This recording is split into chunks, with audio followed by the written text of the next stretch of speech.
Medina শরীফের মাটি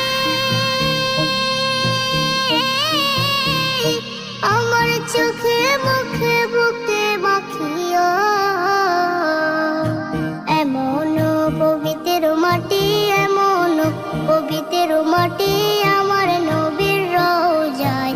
তোমরা যদি যাও গো মদিনায়, তোমরা যদি যাও গো মদিনায়। ইয়া রাসূলুল্লাহ, ইয়া হাবিবাল্লাহ, ইয়া রাসূলুল্লাহ, ইয়া হাবিবাল্লাহ।